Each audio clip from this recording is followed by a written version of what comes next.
Back in the 1800s, in a local Italian cafe, Ernest Capuchin accidentally poured whipped cream in his coffee and gave rise to the cappuccino.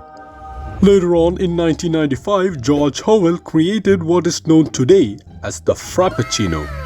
25 years later, a small businessman from China created Arlecchino.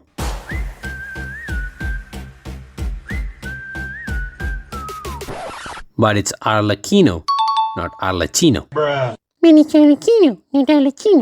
Arlecchino, the fourth of the 11 Fatui Harbingers, the knave, the wolf in sheep's clothing, the one and only father. But if we take off that sheepskin, who exactly is this Arlecchino? If the top 3 harbingers have powers that could rival the gods, what exactly about Arlecchino makes her number 4? Is she even a human, or is she a hilichurl? Is she from Fontaine, or is she from KHAENRIAH? Let me start off by telling you the story of a particular wolf. No, not the big bad wolf from the Red Riding Hood or the 3 piglets, but the story of a wolf from a little book called The Boar Princess. The story of the Boar Princess takes place in an era where Mondstadt was just a forest that served as a home to the Boar Kingdom.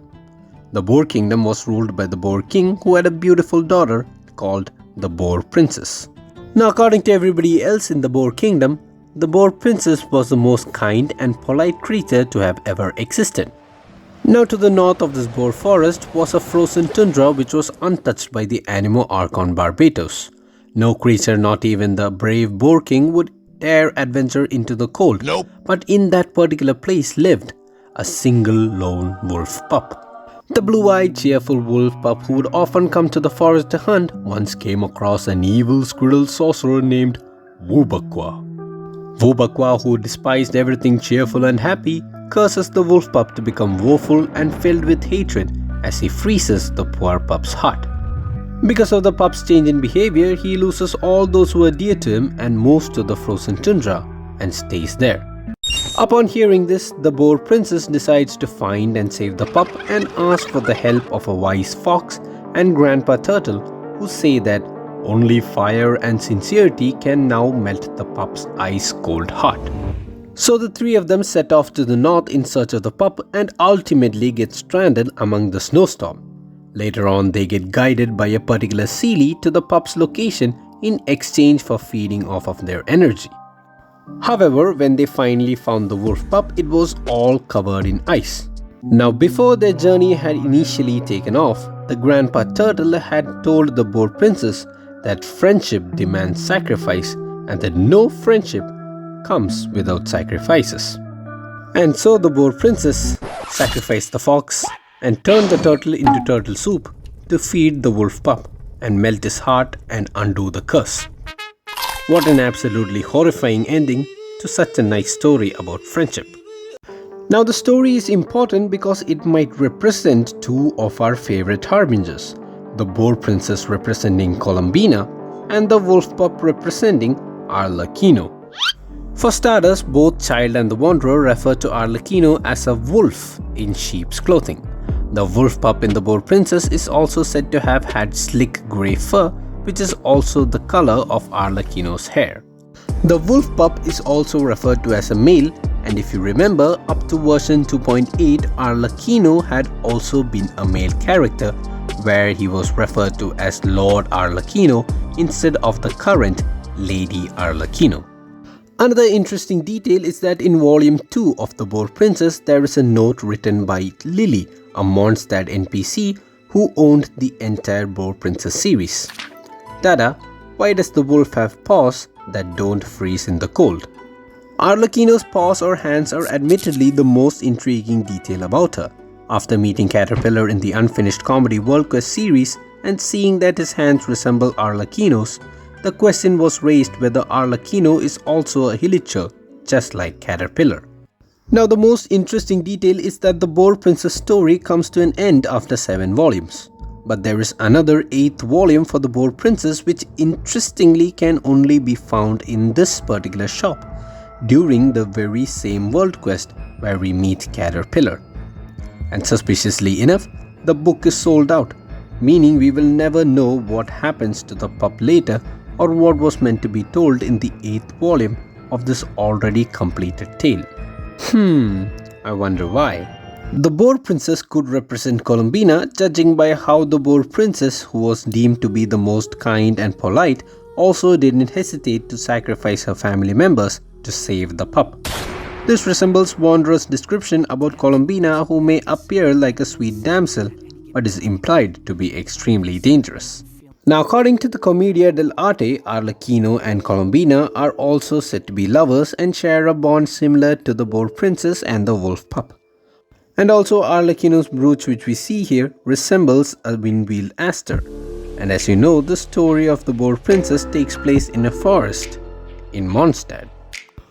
Although the Boar Princess book might be hinting at Arlecchino and Columbina, it still doesn't tell us who Arlecchino truly is. If she is indeed a hilichurl, there are two possibilities for that to happen. One, Arlecchino is actually from KHAENRIAH and was cursed similar to how Wubaqua cursed the wolf pup. 2. Arlecchino is Fontanian, belongs to the Narcissus Croix Ordo, and is the result of an experiment, just like Caterpillar. Now, Caterpillar was created using the remains of Carter sherbius, which were grafted onto hilichurls and then endowed with sentience and human speech by using the holy blade of Narcissus Croix. So just like how Caterpillar could be a revived Carter, maybe Arlecchino is the revived form of another Narcissus Croix member like Basil Elton, who was the director of the Narcissus Croix Ordo, or the Oceanid Lyris. Now, interestingly enough, Basil Elton, the director of the Narcissus Croix Ordo, is said to have shared a love for children and desserts, just like Arlecchino. But the problem comes that Basil Elton died 400 to 500 years ago, while Arlecchino's rise to being the knave was quite recent according to Fremini. Also, there have been no such logs or records related to another experiment being conducted by Rene, and it doesn't explain why Arlecchino is the number 4 strongest harbinger. Just as I was about to lose all hope, the Boar Princess book came in clutch with one more surprise. Other than the book's cover page, there have been no other illustrations of this particular story. That is up until version 4.3, when they released the Boar Princess TCG card. In the card, you can see the Boar Princess, the wise fox, the old grandpa turtle, the wolf pup, and the 8-pointed star. The 8-pointed star which we see on the eyes of the ruined machines. The 8-pointed star which we see on the Black Serpent Knights. The 8-pointed star which we see on Halfdan's costume. The 8-pointed star of the nation of KHAENRIAH. So what if Arlecchino is an experiment like Caterpillar, but not an experiment from the Narcissus Croix Ordo, but instead an experiment from KHAENRIAH? Arlecchino's constellation Ignis Purgatorius means purifying flame and symbolizes the fire of purgatory, which is the place after death where sinners are purified before being sent to heaven. This concept is also seen in the 4 stages of alchemy, where Nigredo represents death, Albedo represents purification, and Rubedo represents the last and final stage of the magnum opus. According to the KHAENRIAH book, alchemy was a mainstay during the Crimson Moon dynasty. Also, according to Skirk, we know that Rhinodoter along with Surtalogi and Weatherfalner were beings pursuing some form of perfection. Given that Rhinodoter was an alchemist who quite possibly lived during the Crimson Moon dynasty, it could mean that the perfection she pursued was none other than alchemical perfection, which is Rubedo. Rubedo, which represents alchemical perfection, is in turn represented by the color of red and the element of fire. Now, Arlecchino is grossly enveloped by the color of red and is also the wielder of a pyro vision. And Arlecchino's eyes are also weirdly shaped in the form of an X, which according to the Hebrew alphabet is called Tav, meaning completion or perfection. So this could mean that Arlecchino could be an experiment from KHAENRIAH. This could mean that Arlecchino could be the perfection that Rhinodoter pursued. This could mean that Arlecchino is in fact Rubedo. Now, in my previous video, I had also stated about how the 3 stages of alchemy are also said to be represented by suns. Nigredo or blackness, the first stage of the magnum opus, is said to be represented by Sol Niger or the black sun. So according to KHAENRIAH, we know that KHAENRIAH's Eclipse dynasty, which succeeded the Crimson Moon dynasty, is also called the Black Sun dynasty. So this would mean that Nigredo is represented by the black sun or the eclipse, which would in turn mean that Rubedo is represented by the crimson moon. And if Arlecchino is indeed Rubedo, then that would mean that Arlecchino is actually the crimson moon of KHAENRIAH. Now there is another particular Fontanian book called The Fall of the Faded Castle, and it contains a poem which describes the crimson moon as a blood moon with a baleful glow. This could hint at the possibility that the crimson moon could also be called the Bale moon. And if we take a look at Arlecchino's title, before we end this video, there is one more particular thing that I have to tell. From the 4.6 special program, it was revealed that Arlecchino's best-in-slot weapon is called the Crimson Moon Semblance. Now, semblance actually means an image or a copy or the apparent form of something. So this means that Crimson Moon Semblance is the apparent form of the Crimson Moon, thus confirming that Arlecchino's true identity is indeed the Crimson Moon of KHAENRIAH.